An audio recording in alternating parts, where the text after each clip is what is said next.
What's up guys, and welcome to another Rocket League analysis video.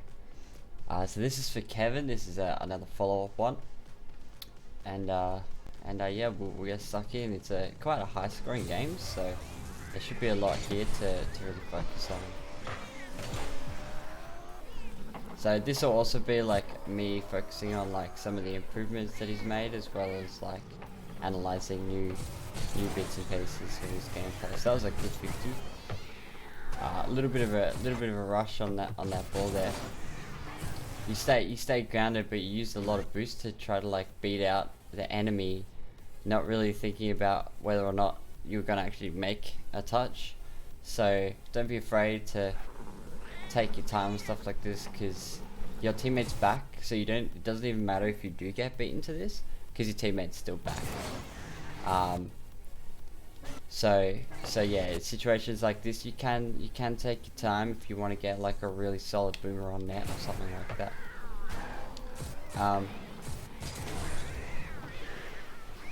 So that'd be the first piece of advice that I would give is yeah, so definitely speed. So you've sped up your gameplay, but in the process it's made your accuracy a little bit less consistent. That could also be camera settings. Looks like you have slightly different camera settings to what you used to have. And oh, that was a savable shot. I think in this situation, there wasn't really much you could do because you'd already crawled down there. So you're in a good position right here, and I think you knew that, but just out of habit, you crawled up a little bit. So you know, it happened. You passed over the boost pads really well and stuff, and you were really patient here. But yeah, you moved out in net a little bit more than you were comfortable with, and obviously you just got it. It still was savable. You could have gone for an aerial there anyway, because at the end of the day, like, you would have, regardless of if you didn't jump up or did jump off, there was like, not jumping up would guarantee that you didn't get the ball. Jumping up and meant that there was a chance that you were missing a chance of it. Nice pass. But yeah, no, there's nothing major with that.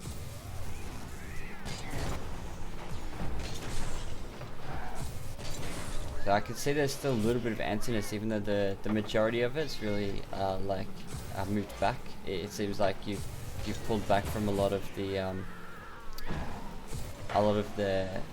speed, but in the process, as you can clearly see, there are a lot of missed touches that you could be taking. So one of the big differences between ranks is their ability to take more and more touches and hit them with confidence, and follow through with the plays that it seems like they're making. And as you improve, you know, you make less and less mistakes as time goes on. That was a nice shot. So you make less and less mistakes as time goes on, and you'll be able to work through it. But definitely just from what you can see here, you can see that there are a lot of rushed opportunities. And yeah, you definitely want to take your time with when it comes to those rushed opportunities. See, like that was one of those older things that we were talking about in last video, that where you jump something that wasn't really necessary to jump for. That was unfortunate. He sort of rotated in a kind of funky way. Your teammate like hard lost here. You went for the enemy boost, which wouldn't be like, this play wouldn't be so bad in threes, but in twos you sort of have to get back a little bit quicker, because that boost isn't necessary to be taken most of the time. There's quite a lot of times where this boost in the fast side won't get taken in twos because the gameplay isn't quite as fast, so they can just go straight down the line. There was definitely a little bit of hesitation here. I don't know if you were a little bit worried about a dodge or something like that. But yeah, that's just a mechanical error. Can't really do too much about that.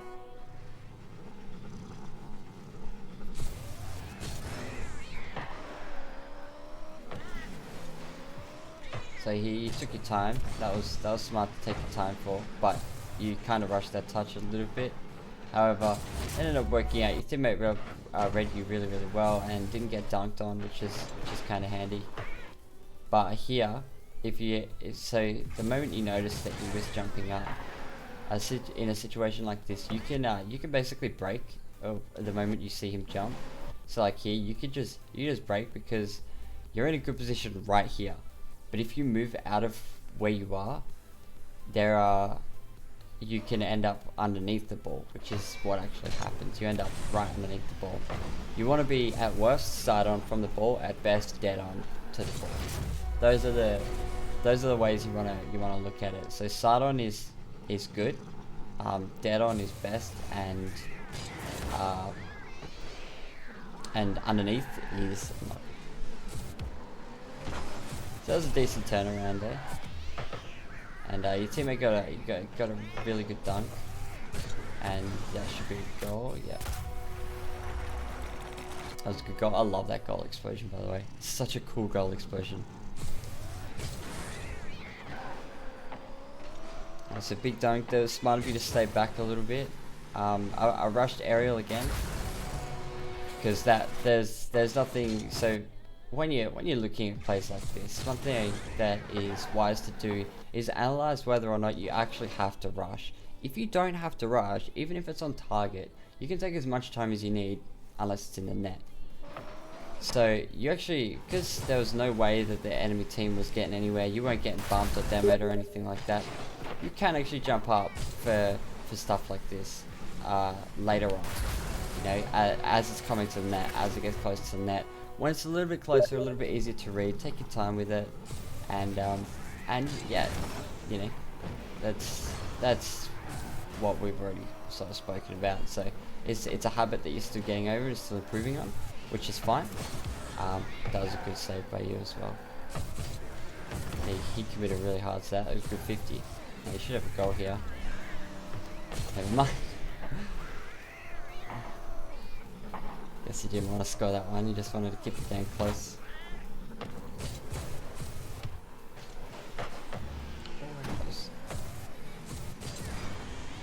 This is smart of you to start running back, but you should be going slightly more to the net a little bit more.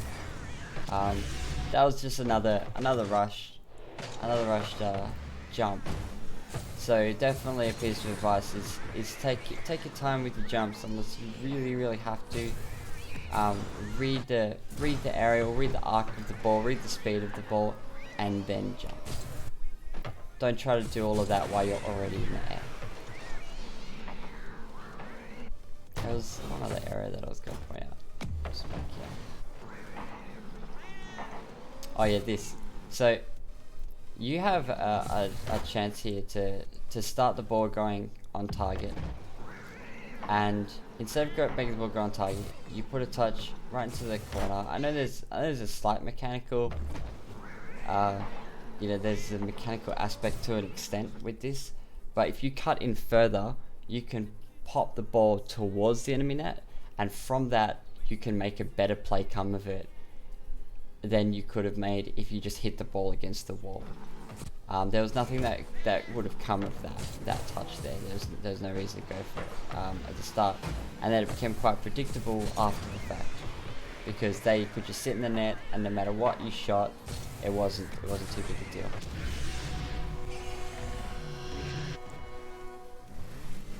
So definitely, like, one thing to remind yourself is calculate the ball before going for the aerial. Don't do it during the aerial.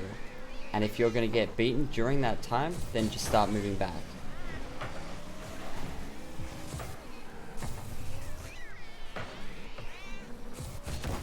That was a good rotation. That was a good clear ball. Although again, just a bit of a rush touch, a bit of a rush aerial. You know, staying grounded there is wise.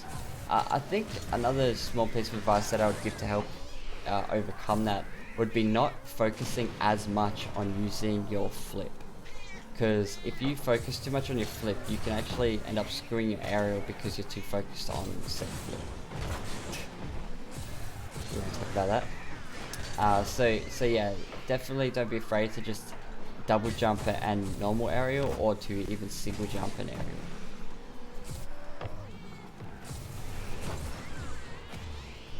So that was a situation. This part here was a situation where you knew you got beat because you focused on the boost, which is fine. Nothing wrong with focusing on the boost. But you either want to go really fast to the boost, or you want to grab the boost and then go back to the net because you know you're going to get beat. However, in this rank, I understand that like sometimes you have to sort of,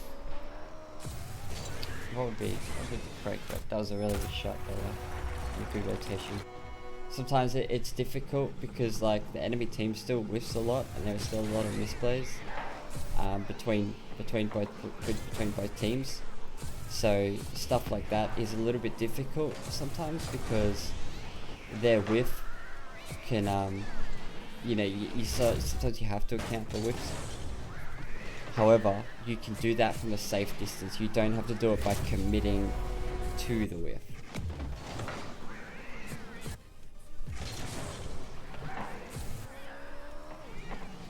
So this again, you jumped first and then read where the ball is going to go. So try to switch that process around. Read the ball, figure out where it's going to go, and then jump. And if you're going to get beaten while doing that in the few seconds that you're analyzing the ball, then that's okay. But then that's okay. But you have to go back. Don't commit for it after that. If you see the play and you know you're still going to get beaten, like at the highest level, that all happens in the space of like a fraction of a second, the tiniest fraction of a second. But as the plays slow down, especially in twos and champ and stuff, you have to take your time to analyze everything beforehand, so that you're not putting yourself as far out of position. Until you improve so much, till you understand so much about the ball's dynamics and the game's dynamics, that you can actually do stuff like that in the tiniest itty bitty fraction of court, before the touches even happen, stuff like that. And basically pre-committing to situations because you know exactly how they're going to pan out. But all in all, I think that the piece of advice that I would give you would be taking your time with your aerials, analyzing the ball's trajectories, bounces, touches, and enemies before committing. And really, those would be the big things. I mean, your defensive rotations for the most part are pretty clean. Your shadowing's not too bad. Your stuff like that's pretty good. Your mechanics aren't bad or anything like that. There are small misplays like that, like the grabbing that boost and the subsequent attempt to move away from the net, stuff like that. But these are just improvements that you're making anyway, so those aren't big issues. The big issues that I saw in this were just overcommits when it came to aerials and trying to play faster than is necessary for a lot of plays. So yeah, don't be afraid to slow the game down ever so slightly. One thing I noticed is that your stiffness on your camera is really, really low from the looks of it. The camera drags back quite a distance. I'm an interesting one when it comes to stiffness, so I can't give objective advice too much on this because camera settings are subjective. But one piece of advice that I would give is, if it feels like you're making a lot of inaccurate touches in the ball, moving your camera settings slightly closer or turning your stiffness up can really help with that, because then you don't have to worry about your camera playing as much of a factor. And because you're slightly close to the ball, you can also see the way that your car is and is going to be making contact with the ball. But anyhow, those are about it. Watch this video a couple times if you need to, so that you can really analyze your own gameplay and make sense of the things that I'm saying if need be. This has been good. This is a really good follow-up. It's good to see that you've improved a lot on all the errors that you were making beforehand defensively. There are a lot of times where you are where this game you've been actually rotating in a very clean defensive manner. Even if there are small aerial issues, there is still like an overall sense of solid gameplay and solid rotational, solid rotations and solid gameplay, all in all. But yeah, I hope you enjoyed. I hope this has helped. Keep me in the loop as you continue improving. And yeah, I will see everybody in the next video.